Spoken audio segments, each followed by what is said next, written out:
Kena buang lah apa semua yang negatif-negatif ni, aura-aura yang tak best yang melekat kat kita ni, kan? Sampaikan kadang-kadang tu merangkak-rangkak lah sebab nak paksa diri tu. Selalu akak akan gerakkan ni, bangun-bangun. Julinda binti Miswan, bangun.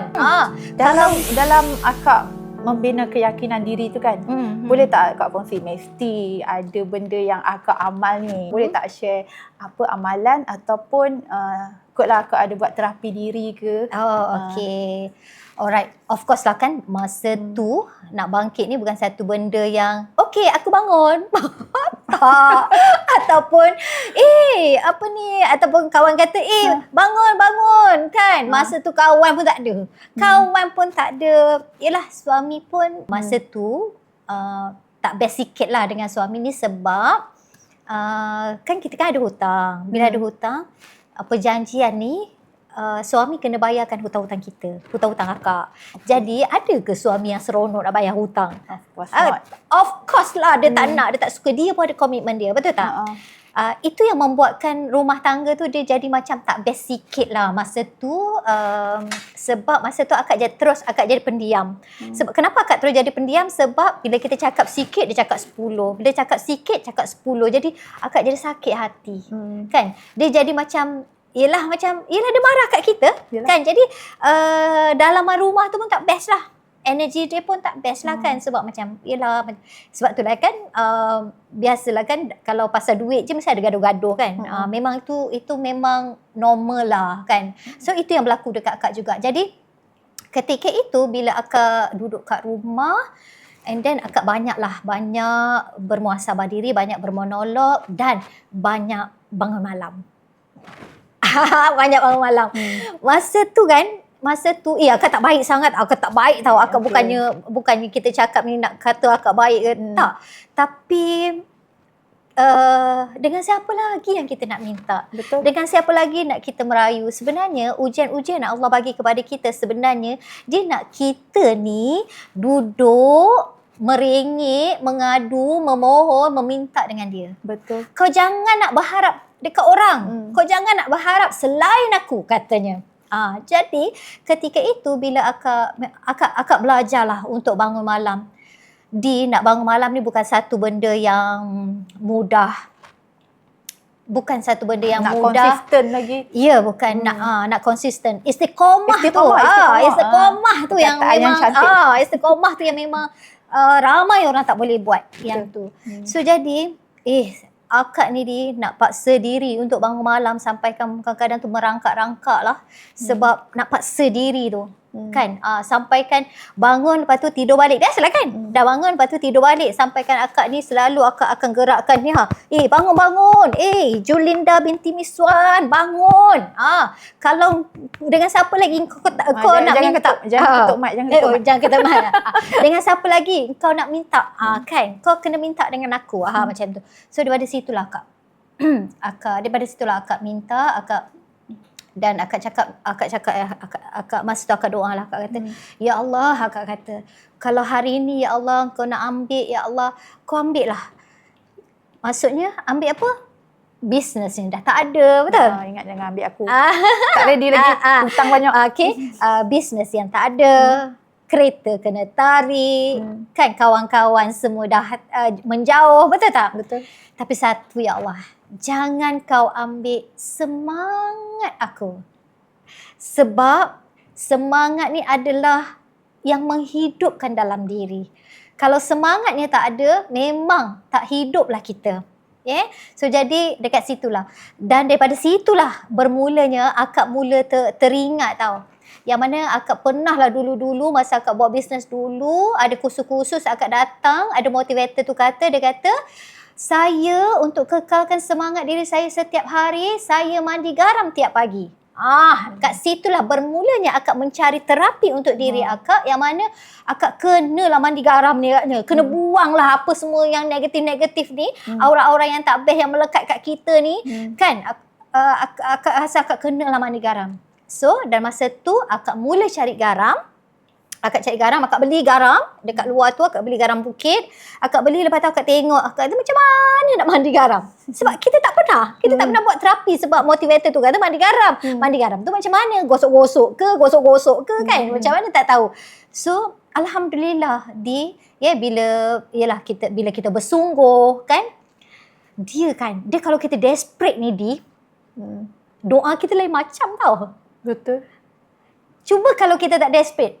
Cubalah kita macam sekarang ni kan, lepas tu kita doa. Doa kita macam biasa-biasa je. Dia tak masuk ke dalam lah. Dia tak sungguh-sungguh lah. Tapi bila kita desperate kan, ketika itu bila akak buat terapi dalam diri untuk menggunakan garam ni, masa tu nak buat terapi ni, cakap macam mana nak buat terapi aku bukannya pandai mengaji kot. Sebab ialah mesti nak ruqyah kan. Nak baca apa kan. Tapi ya Allah, I tak tahulah. Ketika itu kan Allah bagi je idea-idea ilham, tak kalau Al-Fatihah pun tak tahu. Betul? Al-Fatihah pun tak tahu. So Al-Fatihah lah orang kata perawatan untuk diri. Ketika itu dengan asbabnya air garam ni, Masya Allah, tak tahu nak cakap ni. Dan masa tu air garam tu akak letaklah aroma-aroma wangi untuk bau-bau bunga macam tu. Akak suka sebab akak suka cari cantik. Akak suka wangi-wangi. So daripada situ asalnya, permulaannya tu akak buat terapi untuk diri akak dan akak mandi. Bila akak mandi tu akak rasa macam satu benda yang akak rasa macam wow sangat-sangat, yang masalah tu ada tapi dia jadi relax sangat badan ni. Dia jadi ringan badan, dia jadi otak tak serabut, dia jadi tenang. Betul, tenang tu solat je kan. Ambil wuduk solat, betul. Tapi mestilah kena usaha apa cara nak merawat kan. Mesti ada alat dia kan. Solat semua orang boleh solat. Betul. Nak merawat diri ni, nak merawat, ada alat-alat untuk merawat penambah diri. Rasa. Ya, penambah rasa tu kan. So jadi ikhtiarnya, asbabnya adalah guna garam. So masa tu akak mula rasa macam wow sangat-sangat, dan tak tahu kat mana datangnya semangat tu dan buangnya energi negatif-negatif tu yang dulunya tak ada lemah semangat, lemau, lesu, idea tak ada, selalu merendah diri. Tu semua hilang tu. Itu semua hilang dan keyakinan mula meningkat, semangatnya mula wow. Daripada situlah akak mula niat, akak kata apa kata aku buat garam, sebab ramai lagi orang kat luar tu sakit macam aku. Sakit apa? Sakit jiwa, betul? Sakit jiwa, sakit hati, murung, jiwa kacau kan. Ya Allah, serabut otak. Kan ramai yang macam tu. Daripada situlah niatnya. Itulah bermulanya aura rezeki. Kan. Daripada garam ni lah. So sebenarnya dari testimoni diri sendirilah. Ya, betul. Bukannya bukan macam tiba-tiba dapat ilham aku nak buat garam, aku bukan. nak buat Bukan. Tak. Dan awalnya tu memang akak cakap aku nak buat garam lah. Lepas tu bila dah buat macam mana nak pasarkan, macam mana nak semua tu, bila kita duduk sendiri kan, dia datang idea-idea tu. Idea-idea tu yang membuatkan, so alhamdulillah dia berjalan dengan baik, tersusun dengan baiknya. So alhamdulillah lah. So jadi dekat situ yang membuatkan alhamdulillah sekarang ni aura rezeki dah 11 tahun. Alhamdulillah. 11 tahun.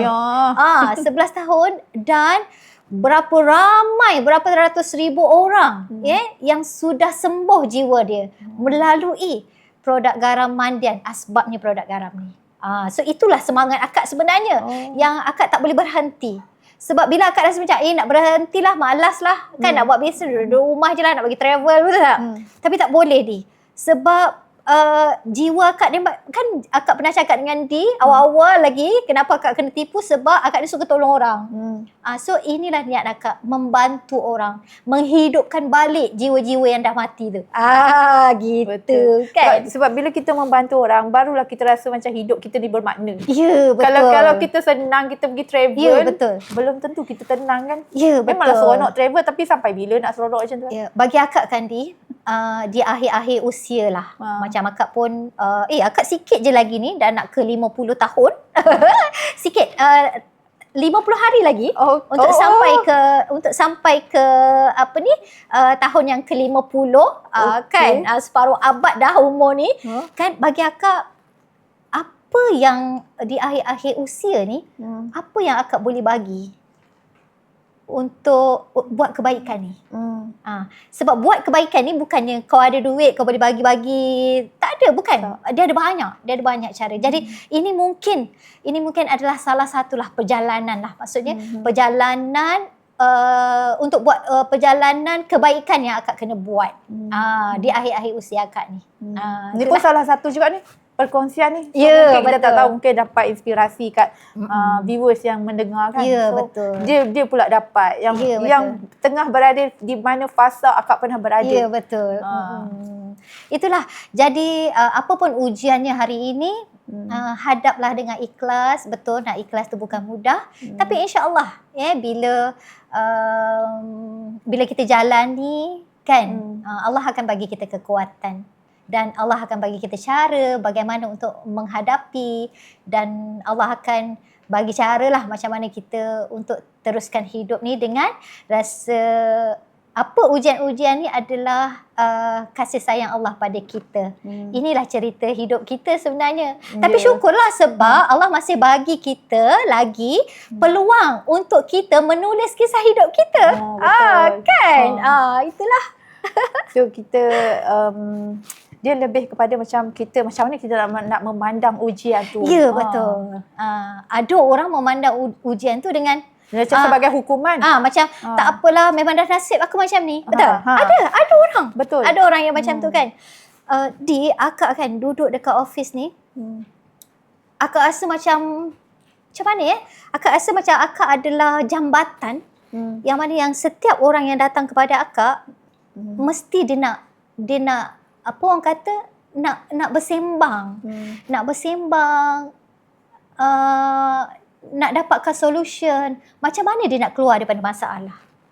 So akak 11 tahun macam-macam yang akak dah hadap. Macam-macam yang hadap lah, maksudnya apa orang kata, ujian-ujian daripada orang-orang luar tu, macam-macam yang akak dah orang kata dah jumpa kan.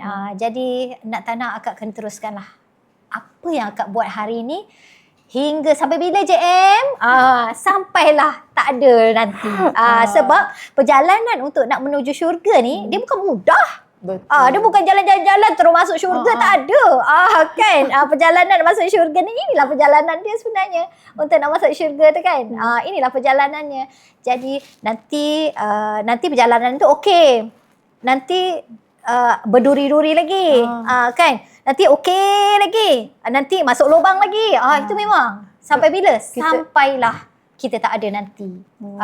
Tapi hadaplah benda tu umpama macam ujian, cabaran itu adalah seperti ombak yang datang dan pergi. Gitu. Dan dia macam satu peringatan lah. Ya, Allah betul. aku kadang bila mungkin kita dah solution dah dapat dan mungkin masa tu kita lupa sekejap. So ya Allah bagi ujian balik sebab kita ingat dia balik. Sebab kita ni hamba. Sifat kita lemah. Sebab tu dia sebenarnya itu adalah kasih sayang dia. Allah ni menyatakan cinta dan kasih sayang melalui yang tu. Betul. Allah masih prihatin dekat aku. Allah masih lagi pandang aku sebab tu dia bagi ujian, betul tak? Kalau dia biarkan aja, kalau dia biarkan je, tak rasa kasih tu, tak rasa sayang tu sebab kita tahulah kita ke arah mana kan. Itu yang tak nak tu. So jadi ambillah ujian tu. Betul, bukan senang nak menghadapi ujian-ujian Allah. Tapi insya-Allah bila kita ikhlas menerima apa pun jalannya kan, insya-Allah kita semuanya indah-indah aja. Insya-Allah. Betul lah tu, sebab saya pun datang jumpa JM. Bila ada ujian. tak ada. Tapi saya sendirilah. So kita kawan lama. Walaupun saya tidaklah macam sebagai anak tim ke, ejen ke betul. Kan. Sebab JM ni dia kawan dengan semua orang. Ya, betul. Kan. So saya macam jumpa JM lah, seronok. Sebab saya kan lepas jumpa JM dia ada macam recharge energy juga tau. Sebab tu saya macam JM ada dalam list saya. Saya nak pergi KL ni, okay, saya nak jumpa kawan-kawan, saya nak ajak diorang sembang-sembang, nak minta inspirasi. Saya buat sebab konten macam ni bukan sebab kita hebat. Sebab saya nak cari orang yang hebat, saya nak belajar sesuatu, nak jadikan dia konten. Sebab kita banyak konten kita boleh buat kan. So JM salah seorang yang ada dalam list saya. Saya kata, JM ni orang hebat. Saya nak kena tahu, nak kena rakamkan dia punya perjalanan tu dalam bentuk macam ni, perbualan. Terima kasihlah Hadi sebab jadi jambatan kepada orang lain untuk menyampaikan. Inilah menyampaikan. Betul. Kan? Dia adalah jambatan untuk menyampaikan kisah-kisah ini, inspirasi ini kepada orang lain kat luar sana. Masya Allah. Masya Allah, kita sama-sama ni lah mencari ke arah jalan yang Allah redha. Ya, Kan? insya Allah.